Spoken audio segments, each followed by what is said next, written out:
प्रतिदिन व्यायाम प्रति, प्रतिदिन सप्ताह व्यायाम का कुल समय।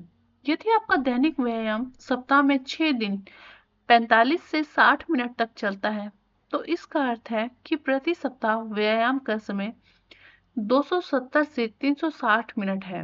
यह एक अच्छा लक्ष्य है और यदि समय के साथ इसका लगातार पालन किया जाए तो इससे शारीरिक और मानसिक स्वास्थ्य को महत्वपूर्ण लाभ होंगे। कार्डियो और वेट ट्रेनिंग के बीच कुल समय बांटें। कार्डियो और वेट ट्रेनिंग का लगभग आधा आधा बंटवारा अच्छा रहता है। हालांकि आप अपने व्यक्तिगत लक्ष्य, जरूरतों और पसंद के अनुसार इसमें बदलाव कर सकते हैं। कार्डियो में ऐसी गतिविधियां शामिल होती हैं जो आपकी हृदय गति बढ़ाती हैं, जैसे दौड़ना, एलिप्टिकल ट्रेनर पर कसरत करना,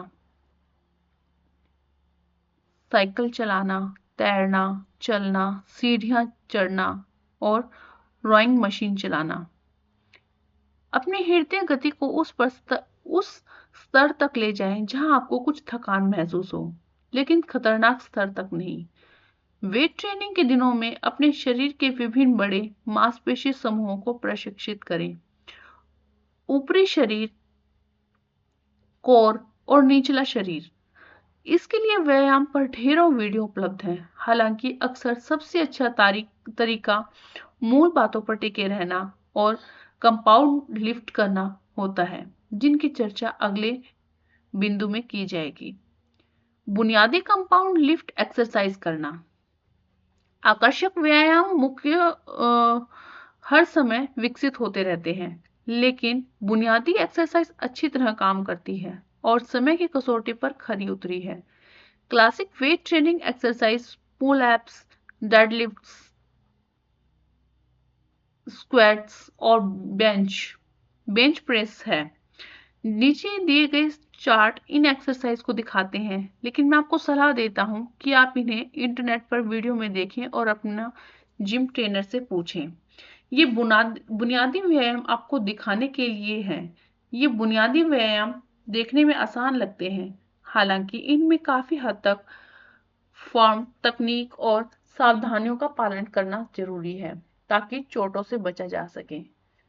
साथ ही ज्यादा भार डालने में भी सावधानी बरतें। बॉडी बिल्डरों से प्रतिस्पर्धा न करें। अपने शरीर को सुनते हुए हर दिन थोड़ा थोड़ा खुद को प्रेरित करें। दौड़ें, अगर हो सके तो दौड़ें। निजी तौर पर मुझे दौड़ना बहुत पसंद है। आपको कार्डियो वर्कआउट दौड़ना हो सकता है, कम से कम कुछ दिनों में। एक अच्छी दौड़ अंदर से नहाने जैसा है। आपका रक्त संचार बेहतर होता है और आपका मूड भी।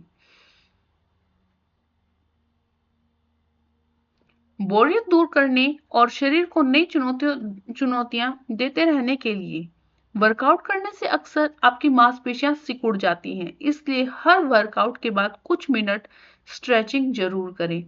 इससे भी बेहतर वर्कआउट के किसी एक दिन को योग दिवस भी बना सकते हैं। योग आपके शरीर को स्ट्रेच करने के लिए अद्भुत है और सही, आसान, अच्छी गति से किए गए उस दिन के लिए आपका वर्कआउट भी बन सकता है। इस पहले नियम में बहुत कुछ समाहित है। फिटनेस आपके जीवन के हर दिन आपका ध्यान मांगती है, हालांकि यह शानदार परिणाम भी देता है अगर आप इस दुनिया के शीर्ष 1% लोगों में से एक बनना चाहते हैं, तो आपको अपने जीवन में फिटनेस को शामिल करना होगा। यह आपको दृढ़ रहना सिखाएगा और जीवन में आने वाली सभी चुनौतियों को लड़ने में मदद करेगा। कुछ मुख्य बातें। जीवन में कुछ भी हासिल करने के लिए फिटनेस आपकी पहली प्राथमिकता होनी चाहिए। फिटनेस में 3 पहलू शामिल हैं: एक स्वस्थ आहार, शारीरिक व्यायाम और एक अच्छी नींद। आपको उस हारे हुए स्वर को दबाना होगा जो आपको आराम करने और ज्यादा मेहनत न करने के लिए कहता है। व्यायाम आपको जिम के बाहर भी कठिन काम करने के लिए क्षमता देता है। स्वस्थ आहार लेने से अनुशासन और धैर्य विकसित होता है और प्रलोभनों का विरोध करने के गुण जीवन में भी मददगार होते हैं। अच्छा दिखने और महसूस करने के लिए आपको बस एक सरल लेकिन प्रभावी फिटनेस प्लान की जरूरत है। मैं बहुत मोटा हूं, विराज ने कहा। माफ कीजिए, मैंने कहा। मैं मोटा हूं, मैं फिट नहीं हूं, विराज ने बोला। देखिए, उसने अपने पेट के दोनों ओर हाथ पकड़ लिए। शारीरिक रूप से मतलब, या मानसिक रूप से? क्या? कुछ देर रुकने के बाद विराज ने कहा, मैं मानसिक रूप से भी फिट नहीं हूँ, सो नहीं पाता। अर्पिता का पीछा करता हूँ, उसे 30 बार फोन करता हूँ, खुद को बेवकूफ बनाता रहता हूँ। तुम्हें अपनी फिटनेस का ध्यान रखने के लिए कौन रोक रहा है? क्या मुझे बहुत काम मुझे बहुत व्यस्त रखता है। मेरे पास व्यायाम करने का समय ही नहीं है, न ही स्वस्थ आहार बनाए रखने के लिए पैसे हैं। मैंने कोई जवाब नहीं दिया। मेरे हाव भाव से उसे पता चल गया होगा कि मैं अस्वस्थ नहीं हूं। यह सच है, मुझे ऐसे देखना बंद करो, उसने कहा। मेरी जिंदगी तुम्हारी जैसी नहीं है, जहां मैं कैलोरी गिन सकूं या व्यायाम के लिए 1 घंटा निकाल सकूं। अपना फोन अनलॉक करो, मैंने कहा। क्या? अपने स्क्रीन टाइम पर जाओ, अभी। विराज ने अपने फोन पर स्क्रीन टाइम ऐप खोला। उसका स्क्रीन टाइम रोजाना 10 घंटे था। जाहिर है, सबसे ज्यादा इस्तेमाल किए जाने वाला ऐप जोमेटो था, जो रोजाना 5 घंटे का था। यही काम है मेरा, विराज ने कहा। जब भी मुझे कोई ऑर्डर मिलता है या डिलीवरी के लिए बाहर जाना होता है, तो मुझे इसका इस्तेमाल करना ही पड़ता है। जरूर। बाकी 5 घंटों का क्या? इंस्टाग्राम पर रोज 3 घंटे रील देखते हो? वाह, 3 घंटे! यह जरूरी कोई गलती होगी, विराज ने शर्मिंदगी भाव से कहा। ऐसा नहीं है, आप रोजाना इंस्टाग्राम पर 3 घंटे बिताते हैं। क्या कर रहे हो? कुछ खास नहीं, बस स्क्रॉल करता हूँ जब भी खाली समय मिलता है। लेकिन आपके पास रोज दौड़ने के लिए 45 मिनट तो होते हैं, है ना? विराज ने स्क्रीन से नजरें उठाकर मुझसे नजरें मिलाने की कोशिश की। मैंने आगे कहा, आप ऐसे ही आराम करते हो, रील देखकर, पुश एप्स करने के बजाय, या रात को अच्छी नींद लेने के लिए जल्दी सोने की बजाय। विराज ने कोई जवाब नहीं दिया। मैंने फिर से बात की। चलिए, आपके स्वास्थ्य आहार के बारे में बात करते हैं। गाजर कितनी महंगी है? या खीरा, या अंडे? शायद इनकी कीमत उतनी नहीं है। या वड़ा पाव, समोसे में बस थोड़ा ज्यादा, है ना? हेल्दी खाना बनाने में वक्त लगता है, विराज ने शुरू किया लेकिन बीच में ही रुक गया। देखते हैं, इंस्टाग्राम के अलावा और क्या क्या ब्राउज करते हो? यूट्यूब है, फेसबुक है, और पॉर्नहब। 1 घंटा? लेकिन 10 मिनट गाजर काटने का वक्त ही नहीं है, और अंडे उबालने का भी नहीं। विराज ने मुझसे नजर चुराने के लिए अपना सिर एक तरफ घुमा लिया। कुछ तो बोलो, मैंने दृढ़ स्वर में कहा।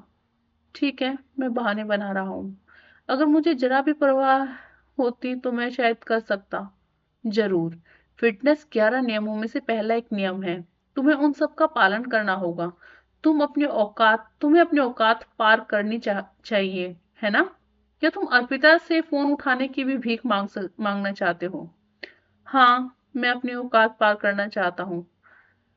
अच्छा, दौड़ो, भारी चीजें उठाओ, ज्यादा प्राकृतिक खाना खाओ, बेकार चीजें मत खाओ। अपना और अपने शरीर का सम्मान करो। विराज चुप रहा। मैंने भी यह गलती की थी, विराज, इसलिए बोल रहा हूँ। जब मैं छोटा था, तब मैंने कभी व्यायाम नहीं किया। मैं हर चीज को दोष देता था, अजीब अजीब बहाने बनाता था। इससे मैं कहीं नहीं पहुंचा। तुमने कहा था कि तुम्हारा बचपन मुश्किलों से भरा था, विराज ने पूछा। हाँ, यह सच है। मेरे पिता हिंसा में विश्वास करते थे। मुझे अक्सर पीटा जाता था। वे मेरी माँ से लड़ते थे। उन्हें घर चलाने के लिए कभी पैसा नहीं देते थे। हमारे पास लगभग कभी पैसे नहीं होते थे। घर में हमेशा शोर शराबा होता था। और पड़ोसी वो लड़का। मैंने विराज की तरफ देखा। क्या? विराज ने कहा। मैंने इस बारे में कभी किसी से बात नहीं की, जरूरी नहीं समझा, विराज ने पूछा। हम 1 मिनट चुप रहे। मैंने गहरी सांस ली और बोलना शुरू किया। मैं 10 साल का था। मुझे ठीक से पता नहीं था कि मेरे साथ क्या हो रहा है। वो 15 साल का था। उसने कहा था कि वो मुझे कुछ बातें सिखाएगा। मुझे नहीं पता था कि वो बातें गलत हैं। ये कुछ सालों तक चलता रहा। अब क्या तुम्हारी जिज्ञासा शांत हुई, या तुम्हें और जानकारी चाहिए? एक 15 साल का लड़का एक 10 साल के बच्चे से क्या करवा सकता है? मुझे माफ करना, मुझे ऐसा कहने का इरादा नहीं था। कोई बात नहीं, तुम जानना चाहते थे, कोई बात नहीं। और मुझे माफ करना कि मैं तुम पर गुस्सा किया। मेरे लिए इस बारे में बात करना वाकई में थोड़ा मुश्किल था। मैं समझता हूँ।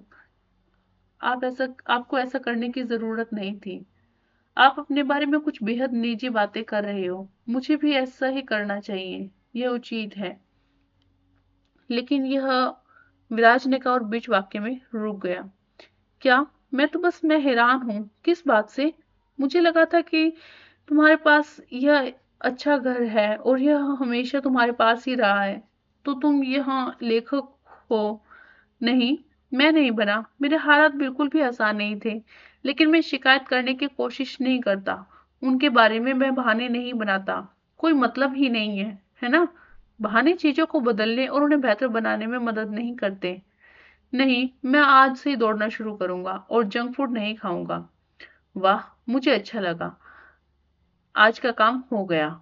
आज उससे बातें करना मेरे लिए थोड़ा बोझिल सा लग रहा था। आमतौर पर ज्यादा मजबूत हम दोनों में से मैं ज्यादा मजबूत होता था।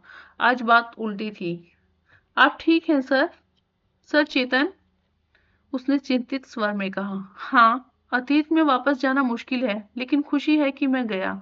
खासकर अगर इससे आपको यह समझने में मदद मिली कि मैं कहाँ से आया हूँ और यहाँ तक कैसे पहुंचा हूँ। हम सबकी एक पिछली कहानी होती है। इससे मेरे साथ शेयर करना और मुझ पर भरोसा करने के लिए बहुत धन्यवाद सर। क्या आप मुझ पर भरोसा नहीं कर रहे हो? मैं भी बस वही कर रहा हूँ। वह आगे गया और मुझे गले लगा लिया। आप बहुत ताकतवर हैं सर। हमेशा नहीं, बस मैं कोशिश करता हूँ। हाँ, अगला नियम क्या है? उसके लिए तुम्हें कल का इंतजार करना होगा। आप मेरे लिए दोपहर के भोजन में क्या लाएंगे? जो भी आपकी इच्छा हो। मैं एक अच्छी दक्षिण भारतीय जगह सुझा सकता हूँ। दोपहर 1 बजे मेरे घर की घंटी बजी। दरवाजा खोलते ही विराज ने मुझे खाने का पैकेट थमा दिया। मेरे दोपहर का खाना मद्रास डायरीज से आया था। मैंने पेस्ट लट्टू, हरी मूंग दाल डोसा और उबली हुई इडली ऑर्डर की थी। पैकेट खोलते ही घी की खुशबू हवा में फैल गई। मैंने चटनी के छोटे कप खोले, नारियल, टमाटर और इमली की चटनी। यह बहुत अच्छा लग रहा था। सिफारिश के लिए शुक्रिया, मैंने कहा, लेकिन यह बहुत ज्यादा है। तुम्हें मुझे यह सब खत्म करने में मदद करनी होगी। ठीक है, लेकिन मैं सिर्फ एक इडली लूंगा। सिर्फ एक? कैलोरी गिन रहा हूँ। बहुत बढ़िया विराज, बैठ जाओ। दूसरे नियम के लिए तैयार हो? मैंने पूछा। बिल्कुल। विराज पूरी तरह तैयार लग रहा था। मैंने सांबर 2 छोटे स्टील के कटोरे में डाला। मैंने उसे एक कटोरी सांबर और एक इडली दे दी। मैंने हरी मूंग दाल के डोसे का एक टुकड़ा तोड़ा और उसे सांबर में डुबोया। यह बहुत स्वादिष्ट है, मैंने एक निवाला लेते हुए कहा। मैंने कहा था ना। बहुत बढ़िया, शुक्रिया। अब नियम 2।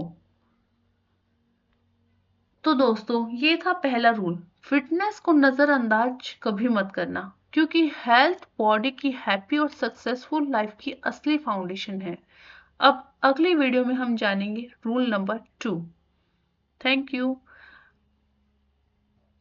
वीडियो को लाइक और सब्सक्राइब करना मत भूलना, ताकि जब भी मैं वीडियो रिकॉर्ड करूं, आप तक उसकी नोटिफिकेशन सबसे पहले पहुंच जाए।